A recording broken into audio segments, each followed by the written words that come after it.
like he did the last time, Ortiz gonna finish him. Wow. So he gotta tighten up his defense. 10 steps behind you, right? He gotta tighten up his defense. Boots looked like himself. He was sharp, he was explosive, and the experience that he carried in the ring allowed him to be victorious that night, and his skills and talent. Did you think he would look like that, or did you think he would look better, worse? What were you expecting going in? I wasn't expecting anything. Okay. I was just expecting to watch Xander fight and Boots fight, and that was it. And I know he's faster than most. He's more explosive than most, but at the same time, he's shown in the past that he can get careless and that he's going out there just to fight, and I don't think when you get higher and higher, that's going to be enough. Eddie said this would be a massive fight, you versus him. And they're just doing whatever happens. And then whatever it's going to be is what it's going to be. He ain't that damn good, Sean, that he can do that? He's that damn good, but when moments like that happen against this level, a 23-year-old, when that moment happens against a 23-year-old, is different from when a moment like that happens against a Virgil Ortiz, a Sebastian Fundora. Not only are they more mature, but they're also more experienced in the ring. He does not get out of those moments. Real strong guy. His knockout ratio is very high. What he got, like one, maybe two fights where it wasn't a KO? Yeah, yep. Xander don't have a high knockout rate, right? Right. 13 KOs. Out of how many fights? Was 25? 13 and 23 wins. Okay. Which is kind of low in the beginning of your career. Usually, I think him and Ortiz will be an even more entertaining fight if they fight than last night. I think they're gonna go toe to toe, and it's really gonna be who can take the other one's punch. Mm-hmm. And Fundora. The boxing world is riding an enormous wave of excitement, and many fans believe Jaron Ennis has officially entered boxing's elite tier. His latest championship victory has been celebrated as a statement performance, with supporters already calling him the future face of the sport. Across social media, analysts and fans alike have praised. We overhyping this victory in a sense where nobody picked Xander to win. I think it's going to be different when he goes up against a Fundora or a Virgil, because if one of those guys get him hurt like Xander did, I don't think it's going to be the same outcome. I don't worry about coming back to prove anything, but the only thing that I can say is I'm 10 steps ahead of him. Not everyone is convinced the performance was as flawless as the headlines suggest. Terence "Bud" Crawford has offered a far more critical assessment, focusing less on the final result and more on what happened during the fight itself. Rather than celebrating the victory, Crawford questioned several technical aspects of Ennis' performance, suggesting that experienced champions may view the fight very differently than casual fans. In his opinion, elite fighters don't simply watch who wins, they study how those victories... My breakdown with Boots and Xander is, I felt like Xander fought the wrong fight. But, a lot of people knew Xander was green and he was taking a fight too soon. But at the same time, you can't exchange with somebody that's faster than you and more athletic than you. So I thought that was the wrong game plan in his own right. Boots is more faster, sharper, especially in the exchanges. And I think that's what led Xander to get hurt the times that he did get hurt, because he got caught with a shot that he didn't see. Hey, but speaking to that though, real quick, and I'm sure you're going to agree with this, he had to, at some point, find moments to exchange with Boots in order to try to get off. I think ultimately that was how he was able to land that big punch that he landed in the third round. He had to be able to take chances, but the green in him didn't have the understanding as to when to take those chances. That's my point. That's where experience come into play. Yeah. Knowing when to exchange, when not to exchange. When to move, when to hold. Like if you watched when he got real hurt, real bad, he didn't know when to hold. And we all yelling like, grab him. He's right there to be grabbed. Yeah. And, the Puerto Rican heart in him led him not to grab and take more punishment than needed. You know, so it was a great fight. You know, Boots showed heart. He showed grit. Xander showed tremendous heart. But I just think, you know, going forward, you know, both of them going to have to sharpen up. According to Crawford's analysis, there were several moments where Ennis left himself more vulnerable than expected. He pointed to instances where Ennis was caught by clean punches, momentarily lost his balance, and appeared willing to exchange shots instead of maintaining disciplined defense. Crawford believes one of Ennis' biggest strengths, his aggressive offense, can sometimes become a liability when he pushes too hard in search of a dramatic finish. While those risks didn't prevent him from winning this fight, Crawford suggested that the same approach against another elite champion could produce a completely different outcome. At the highest level, every mistake becomes an opportunity for the opponent. I think it's going to be different when he goes up against a Fundora or a Virgil, because if one of those guys get him hurt, like Xander did, I don't think it's going to be the same outcome. That discussion naturally leads to one of the most fascinating matchups available in boxing today.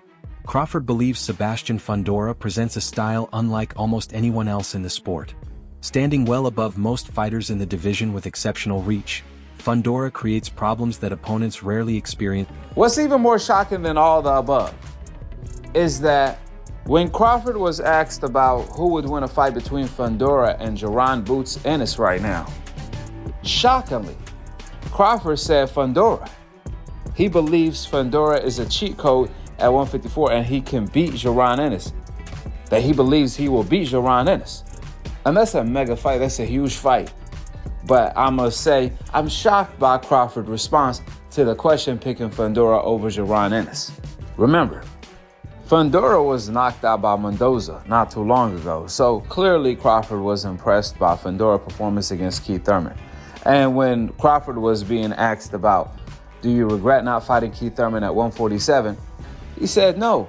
And that's a silly question because Keith Thurman didn't want to fight Bud at 147.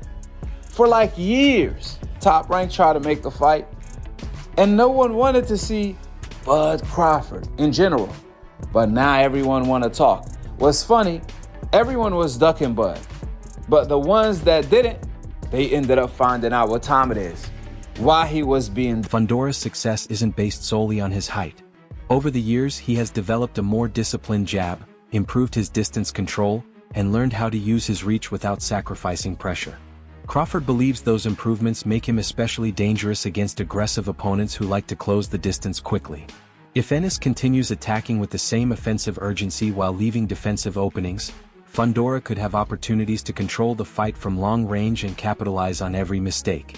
Stylistically, Crawford sees it as one of the most difficult tests. And you know, you talked about Boots and Virgil, but what do you think about Boots and Fundora after that performance?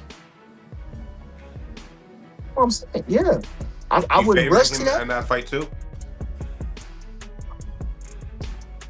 I'm a favorite him, but like I'm saying, you know, Fundora, man, that range, you know, that range, he got to get past that range, you know, and he has good timing, and he throws the uppercuts, and you know, and he's standing up, you know, so these are great fights. That's a great fight, you know, that's a great fight. I don't know how he does in that fight. I think he does well. I can't say who will win, you know, like I say, I'm not Nostradamus. I was just thinking that I'm not. I know people love predictions because it's like fun. You know, people just want to hear what other people got to say. But like I'm saying, I couldn't tell you who would win that fight. I just know they're great fights to be had and made, and styles make fights. And I think they both tremendous talents. And I would love to see those guys go to work. Beyond the technical discussion, Crawford has also spoken about the complicated business side of boxing. He has explained that potential fights are often determined as much by promotional strategy as by competition inside the ring. Crawford has previously said that discussions involving Fundora never materialized because other business opportunities were viewed as more attractive at the Fight Fundora, you know what I mean? He got 2 belts. I want to become undisputed at 154. That was my train of thought. But when he said he didn't want to fight me because I wasn't basically big enough, I looked at him like, huh? I don't sell. That's what his handlers were saying. Oh, I don't sell in they want to fight Errol Spence because he's a bigger fighter. But you knew what that was, though. Yeah. It's cool. It's cool, Crawford. The Fundora thing, you seen that play coming a mile away. Like, as soon as that fight was even talked about, I said it's going to be a phone call made, and he finna walk that back. Whether he wanted to fight or not, he wasn't going to be allowed to, and you know that. You know, Allen then made that call and was like, nah, we ain't. Crawford has also addressed long-standing conversations involving Virgil Ortiz Jr. and Jaron Ennis. He believes there were opportunities for those matchups to happen earlier in their careers, but insists the timing never aligned. Responding to critics, including Ryan Garcia, Crawford has consistently defended his resume, pointing to victories over multiple world champions and emphasizing that he has repeatedly defeated younger, highly motivated contenders throughout his career. From his perspective, his legacy has already been established against elite competition. Win, lose, or draw, he's the ticket. I'll fight Terence Crawford. Come on, man. Boots had a chance to fight him. Virgil Ortiz had an opportunity to fight him. You know, but now everybody, I'll fight Terence, or I'm this, I'm that. I'm like, okay, cool. When y'all had y'all opportunity, you know, y'all went elsewhere. But now that y'all see I'm the ticket, now y'all like, oh yeah, we want to fight Terence Crawford. We want Terence Crawford. That's the narrative now. We want to fight. We can get it on. So he says, what about you coming up? I said, no. I'm with Showtime. You know what I mean?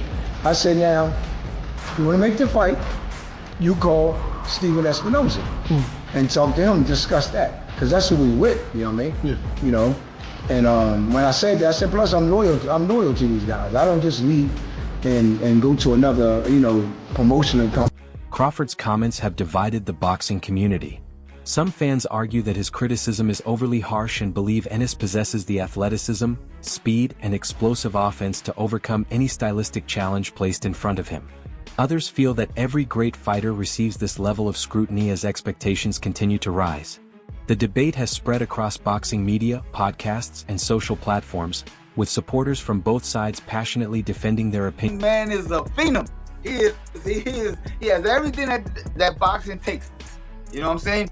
My downfall came from me. You know what I'm saying? I beat my own self. You know what I mean? I don't worry. There's no fight you see me in the way I was destroyed, beat up, and ran over. I beat me. I mean, come on, you know. That's another conversation. Right. Another conversation. But yeah, but back to Xander, take this fight different, brother. Take the fight different. You know what I'm saying? Go ahead, step to the side, do what you got to do. Take a tune-up fight, sharpen your swords up, sharpen your knives up, and then come back and revisit the situation if that's your route. Or you might want to take another route. And, there's more belts out there. You know what I'm saying? So it's still more belts to go grab and put together. You know what I'm saying? Facts. You disagree? No. I disagree. That was more explosive than Boots. I mean, yeah, I think so. I mean, Boots, these guys was calm. They took their time, patient. I went in there round one. We're gonna find out everything. You know how I was, Mill. Round one, we're gonna figure all this stuff out in round one. Whether Crawford's concerns prove accurate remains one of boxing's biggest unanswered questions. Many respected analysts agree that Ennis is an extraordinary talent, but they also acknowledge that defensive discipline becomes increasingly important against elite opposition. If a future showdown with someone like Sebastian Fundora eventually happens, it could answer many of the questions currently fueling debate throughout the sport. Until then, fans will continue critical about Boots, yes. Specifically, primarily, because I wanted you on here for this. Now, the kid is not game planning. The dad is not game planning. They're showing up to the ring. They're showing up to the ring, and they're just doing whatever happens. And then whatever it's gonna be is what it's gonna be. He ain't that damn good, Sean, that he could do that?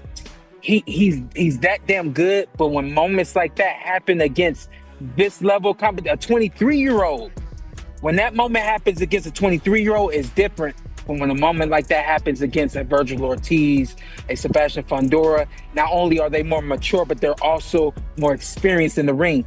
He does not get out of those moments, out of that moment with those guys. And I was talking to somebody. Go ahead. To Sean's point, I think, Sean, correct me if I'm wrong, what you're getting at is even Kobe Bryant and Michael Jordan needed the triangle. Even, Tom Brady, the greatest quarterback of all time, he needed a Bill Belichick system, and you need a system and a coach with the game plan to execute at the highest level. I'm talking to somebody last night. I'm gonna say this, and then I'm gonna throw the ball to 9. I want you to take it from there. Now, I was talking to somebody, like I said, very close to Boots last night. I said, listen, the problem is, I said, you can have all the talent in the world. This is Lamar Jackson and the Baltimore Ravens against the New England Patriots. They're never getting past New England, don't matter how amazing Lamar is. So much talent, far more talented than Tom Brady, but does not have a system, does not systematically go into the